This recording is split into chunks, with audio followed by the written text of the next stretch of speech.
Today we're here with Clifford Byrd II, Texas Ballers legend, and Bethel Threshers great, who just finished up his career at Bethel College as a two-time All-American.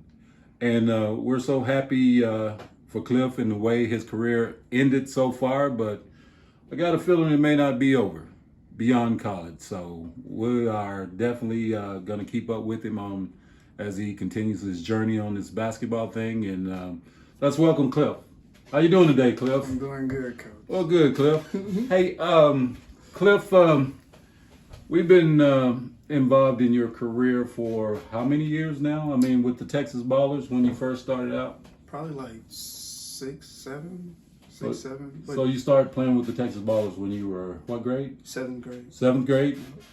And when you started playing with the Ballers, Cliff, you are originally from Memphis, Texas, which is my hometown. So we definitely got a blood bond, or like a blood bond, because we're family.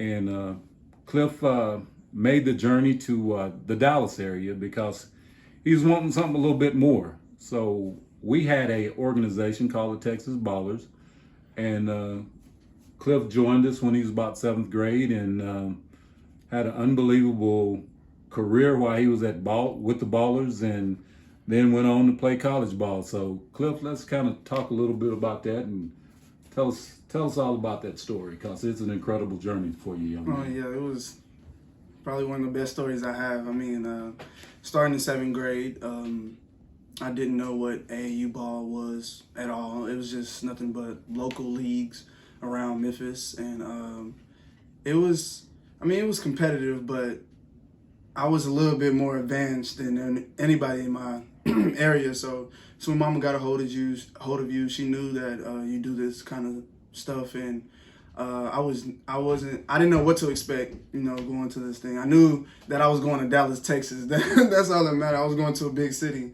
Knew I was gonna have fun, but I remember my first tournament. It was at Frisco Fieldhouse. Frisco Fieldhouse. Yeah, and seeing all those courts being there. That was like the first time I seen something like that. It was very intimidating because you were seeing different kinds of kids walking around with these clean jerseys I have never seen before and shoes I have never seen before. It was just, it seemed like legit, and a different experience. Just a whole different experience. And I remember the team that we going up against the first time. I was putting on my shoes. Everybody was out on the court already shooting around. I was putting on my shoes, watching the other team, and I was like, dang, like, they bigger than what I've been playing with and stuff like that. And that's when Jared, I think it was Jared, I can't remember. It was Jared, came over there with me, told me, don't be nervous, we just gonna hoop together and have fun. And that's when we played. I didn't get to start. I don't think I started. You don't think you started me? I think I came off the bench. I came off the bench the first time. We got some good stories on that. Yeah. We got some really good stories. Yeah. So, Cliff, let's back it up just a minute. You talk about coming from Memphis, Texas to Dallas, Texas. Mm-hmm. So, when your mom did get in touch with me and tell me she was looking for her son a team, Memphis to Dallas was probably about close to 300 miles. Mm-hmm. And we played AAU ball pretty much every weekend. Okay.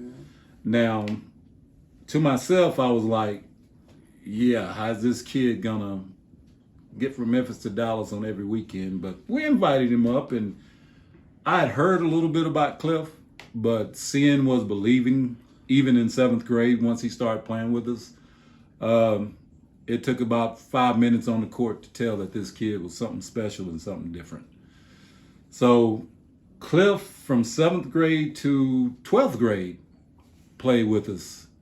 And he made that journey, him and his family, from Memphis, Texas to Dallas, Texas. Not every weekend, but pretty much all important tournaments. But it was a sacrifice like I've never seen before that nobody does.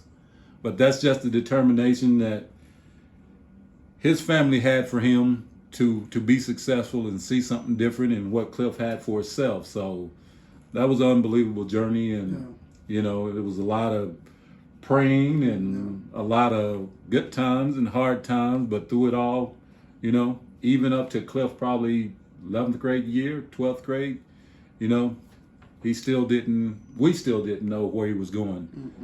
But a lot of prayer was definitely put up on his behalf, and thank goodness Bethel College was the one that he chose. And a lot of people didn't know him, a lot of people didn't believe in him, but this young man believed in his talents and believed in himself. So Cliff, now that you learned out about the AAU scene and played and dominated on that level, so you were still trying to get in college and find a career path there. I think that somehow, somewhere, that's where Bethel came along, and you met Coach Artez. Yeah. And you got Artez to believe in you. Tell us a little bit about that journey. Yeah, it was. I didn't start getting recruited by him until like July, right? Because it was a tournament. It was our last tournament in Duncanville, I think, and the day before our first game, I had to go try out for Artez. And the next day, I had to come back and play in the Duncanville tournament with y'all. So yeah, he offered me that day, and he liked the way I played and my hustle and stuff like that. I didn't get to show him much, but you know, he didn't know what was coming. Basically, he definitely didn't know what was coming. But I do recall when Artez did bring you in, we told him what was coming, right? Yeah, we told him you would be an All-American before it was over, right? You said it. We told you that, Coach. You said it. But going into the freshman year, it was a struggle because I had to, you know, prove select the people, you know, that I can play with anybody and stuff like that, and having to do that, work hard besides practicing with the team and weights as a team and stuff like that. I had to do work on my own to, you know, show coach that I can play as fast as these boys, because that was my struggle is at first in the beginning, like playing as fast, because you know that transition is just, it's crazy. Different. Yeah, it's crazy. But and then like the second semester, that's when I start, you know, showing what I can do, and Artez took a chance on me. And so they seen what we already knew. Yeah. Okay. Basically. Basically. Yeah, it was fun doing that. Like I said, it was a struggle, but I don't regret it at all, of all the stuff that I went through to get to that point. So when did you know that you could play at the college level, Cliff? I mean, you wasn't highly recruited. Nuh-uh. Even though I've seen a lot of basketball, I've coached a lot of good players, and some things are just God's plan, the way He sets the purpose in the road for each of us. Yeah. But, you know, it doesn't matter the division, because I can tell you, I'll tell anybody from point one, you can play with the best of them. Division one, it didn't matter. Yeah. You know, Yeah. so never let a division define who you are, because you could play with the best of them. Yeah, I don't. That's a great question. I don't think, you know, I knew a point where I was like, yeah, I can play college basketball. I think it like more of me. It was like I was gonna go play college basketball. Like I was gonna make myself be seen by somebody, and I know I could play with anybody. So there wasn't a point where I was like, I don't know if I'm gonna play stuff like that, but I was gonna work hard enough where somebody needed me to be on a team. You know, they wanted me, not needed me, but wanted me to be on the team. But like I said, it was nothing but hard work. You know what I'm saying? It was even during the summer of AAU. You know how we always be outside training and in your backyard on the court that you have, just wanting to play at the next level.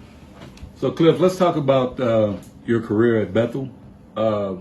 When you start seeing yourself take off, become a starter, and become an impact player with the program. Yeah, I know sophomore year, it's probably like the second half of the season. I got to start, a couple of games because somebody was hurt. But I got a little bit of a taste of starting. But it was really until junior year where that whole junior year class was basically starting. I mean, we only had like 2 juniors that was coming off the bench. But that's when I got the full experience of like playing a full game or just being out there, in the crunch time moments of just the aspect of starting basically. But yeah, I took that role on, and it just made me continue to just want to be better, and that took a lot more hard work of keeping my body in shape when I'm having to play, throughout these whole games and crunch times, and I have to work on these certain shots when it comes down to a shot in a game that I'm having to take in and stuff like that. So taking that role on was something that even improved my game even more. But all right. So Cliff, so once you got in the starting role, when did you know that you can impact the game? I mean, I'm sitting here kind of looking at your accolades here, and let's talk about some of these, Cliff. I guess this one I just recently broke. It was really from Jalen Scott, 2-time All-American as well. But that year I broke it. There was like at least 2 seasons. I think for the past 2 seasons, I've been averaging at least 4 steals a game. At one point in time, for like 3 or 4 games, I was averaging 5 steals. But that was something I was always praised on about, my defense and stuff like that. Your defense. So let's roll that back a little bit, Cliff. When you played with the Texas Ballers, did you guys play defense there? We most definitely played defense. Huh? We most definitely played defense at this press called Chaos. Tell us a little bit about Chaos, Cliff, and we'll get back on that. It's a press that we're going to give anybody, hectic about, because that press come out and you're going to struggle to get past half court, most definitely. We was all over the place. And you guys would press on a miss or on a make? Or both? Both. So, and you guys could just get into it? Get into it just like pretty that. Special group. It was pretty special group. Yeah. Chaos was something these young men prided themselves off. They love to play defense. So, it's no surprise that Cliff came on the college scene and made a big impact because kid loves to play defense. Yeah. All right. So, 1,000-point club, Cliff, that's great. Yeah. You ever dream of that when you first started? No, that was not even a goal of mine. I just wanted to play and win. So it just came with the hard work. It just came with the hard work. And then, what is the picture of this? Just one of your... I think this was included with the 1,000 points. 1,000 points was good. That's unbelievable. Yeah. Unbelievable. Yeah. And what we got here, Cliff? This is when our team won the conference championship and also the regular season. And big time. Yeah, that took us to nationals where we, won our first 2 opening rounds to make it to the Sweet 16. Sweet 16, yeah. that's and cool. We got this ring from that is cool. Conference championship too. That is cool. Yeah. All right. You can cut there. So, Cliff, these are just a few of your personal honors that hard work and dedication got you through. Not only the first 15, 16 years that you've been playing, but it was the days that you spent in Memphis, Texas on a hot basketball court that nobody else was around putting up shots, dreaming of maybe someday getting these things. Yeah. So to any young kid out there that doesn't think that he has a chance in the world to make it or don't see a gateway or a doorway, kind of explain to him about not giving up and trusting in God, and just going with what you know. I think the biggest thing coming out of high school, coming out of the town in general, is just ignoring the critics. How big is Memphis, Texas? 2,000. You guys were a 1A, 2A. 2A school? 2A Division II. Yeah. So not a whole lot out there. No, not really. But yeah, like I said, just ignoring the critics, knowing what I can do or knowing what you can do, to continue to improve yourself and whatever it is, it don't even have to be sports and academics too. And just believing in yourself also too. Putting that work in, you're gonna see, improvements in yourself, and that's just gonna want you to continue to do more. And then when you have that, when you have that confidence, you don't have to depend on what people say about you and stuff like that. Like what you can do. So that was my biggest thing, just focusing on what I can do and knowing that. Let the rest take care of let the rest take care of yourself, basically. So Cliff, the last honors that we'll talk about with you was All-American. All-American. Anybody ever tell you could be an All-American? You used to put it in my head all the time. That's about it. I know my uncle, Uncle Darren, he's been All-American in high school, coming out of high school, and while he was in high school. But Darren's somebody you looked up to? Oh yeah, most definitely. Darren was a bad boy. Yeah, that was one. Knowing that made me like, I want an All-American honor too. But like, it just didn't, stick with me for so long. Like, I didn't know that I could, potentially have that honor next to my name. Like, that wasn't something that I came in to do. Like I said before, it's a blessing, to have this, and it just, basically proves like the hard work that I've been doing for so long, and and just I'm now like finally being recognized for it. Yeah, planting seeds and harvesting. Yeah. So when you plant, you don't necessarily get that harvest right then and there. Yeah. So everything comes in a season. Yeah. So this was definitely your season. It was definitely your moment. And God has truly showed you favor and blessed you. Yeah. And without God, well, you can tell people about that. Yeah, most definitely. Without him, I wouldn't even been in the position that I am now. Like you said, it took it took, so many seasons to get to this point. but just overall, just praising him throughout, the struggles and the good times too, and just giving him the glory and all the things that I've done. Just led to having that honor next to my name. So yeah. Our interview with Texas Ballers legend Clifford Byrd II. Cliff, we're wishing you much success. We're going to continue to follow your career. We're going to continue to support you. When we say TB for life, will you let them know what that means, Cliff? Texas Ballers for life. That means you're one of our own, and it's family. It's a family thing. Just thank y'all, Coach, once again for putting up with me for 10, 11 years now. You talking about in the summers too? Summers too, the days, the months I stayed with y'all. I do appreciate y'all for, also taking a chance on me and believing in me.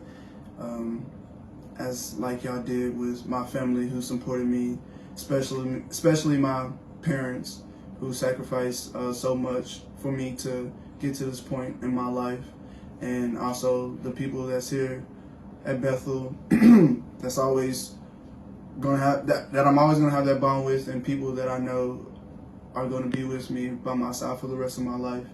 So I'm thankful and grateful for all y'all done and for all the others too. Oh, we definitely don't think this journey's over. So God's willing, keep him first, and we expect to continue to see great things in this thing we call life. God bless you, young man. Love you. You too, Coach.